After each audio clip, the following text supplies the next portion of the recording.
ఆంధ్రప్రదేశ్లో ఎన్డీఏ కూటమి ప్రభుత్వం భారతీయ జనతా పార్టీ, జనసేన, తెలుగుదేశం యొక్క సంయుక్త ప్రభుత్వం ఆంధ్రప్రదేశ్ రాష్ట్రంలో ఉన్న సామాజిక స్థితిగతుల్ని, మానవ హక్కుల్ని, గౌరవ మర్యాదల్ని, అట్లాగే పాలనా వ్యవస్థల యొక్క ప్రజల కోసం పనిచేసే పనితీరును మొత్తం తన రాజకీయ కక్షలకు వాడుకుంటా ఉంది అని చెప్పడానికి ఈ అన్ని విషయాల్ని కూడా ఒక మాట చెప్పాలనుకుంటా ఉన్నాం ఈ కూటమి ప్రభుత్వానికి.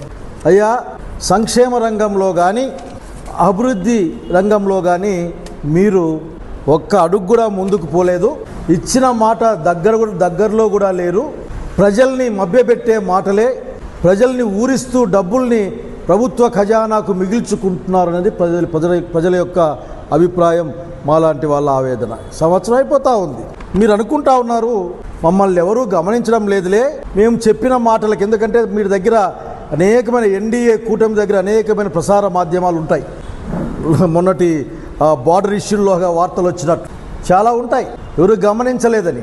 శాంతి భద్రతల విషయంలో కూడా మీరు దేవతా వస్త్రాలు ధరించి ఉన్నారని చెప్పాలనుకుంటా ఉన్నా నేను. మొత్తం అందరికి కనిపిస్తూ ఉంది, మీకు మాత్రమే దేవతా వస్త్రాలు మా ఒంటి మీద ఉన్నాయి అని మీరు అనుకుంటా ఉన్నారు. అనేక అంశాల గురించి మాట్లాడచ్చు. మీరు ఎక్కడ ఊదర కొడతా ఉంటారు. సూపర్ 6 రేపు ఇస్తా, మన్నాడిస్తా, తల్లికి వందనం ఎల్లుండి పెడతా అని ఇట్లా మాట్లాడుతూ ఉంటారు. మా లాంటి జిల్లాలకు వస్తే ఇంకా మీరు మాట్లాడే మాటలకు అసలు అడ్డమే ఉండదు. ఎందుకంటే మా దగ్గరున్న మీ వాళ్ళు మిమ్మల్ని ఏం అడగరు కాబట్టి, బాబు గారు ఏం అడగరు మిమ్మల్ని. కానీ ఒక ప్రత్యేక అంశం పైన మీతో మాట్లాడాలనుకుంటా ఉన్నాం. ఆంధ్రప్రదేశ్ రాష్ట్రంలో కానీ ఏ రాష్ట్రంలో కానీ శాంతి భద్రతలు ముఖ్యమంత్రి గారే సమీక్షిస్తారు, ముఖ్యమంత్రి గారే పర్యవేక్షిస్తారు. ఎవరైనా కానీ మీరు హోంమంత్రి అనే మాట ఎత్తే ప్రయత్నం చేస్తారేమో తెలియదు. కానీ నాకు తెలిసిన పాలనా విధానంలో లా అండ్ ఆర్డర్ డిపార్ట్మెంట్ ఖచ్చితంగా ముఖ్యమంత్రి గారి దగ్గర ఉంటుంది. ముఖ్యమంత్రి గారు మీరు చాలాసార్లు మాట్లాడుతూ మాది స్మార్ట్ పరిపాలన అంటే, స్మార్ట్ పరిపాలన అంటే నాకే అర్థం కావడంలే.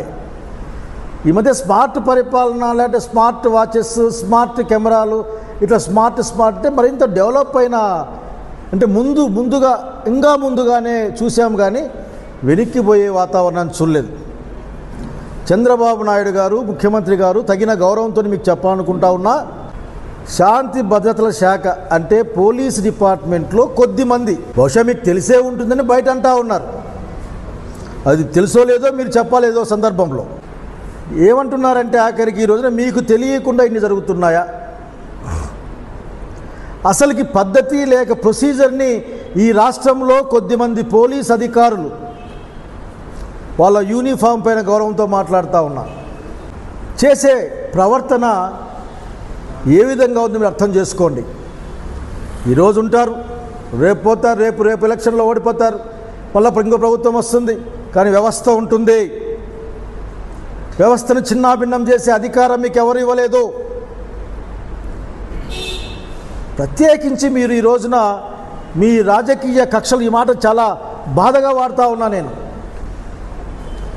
రాజకీయ కక్షల కోసం ప్రభుత్వం. అయ్యా, మీరు లా అండ్ ఆర్డర్ని గౌరవించరు,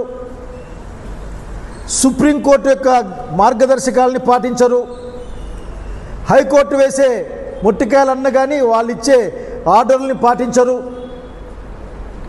మీ ఇష్టం. మేమే స్వయం సహా అధికారులాగా మేము చెప్పిందే జరగాలి అని మధ్య యుగాల నాటి భావజాలంతో పనిచేస్తున్నారని చెప్పడానికి నేను సిగ్గుపడతా ఉన్నాను, బాధపడతా ఉన్నాను. Please subscribe .news.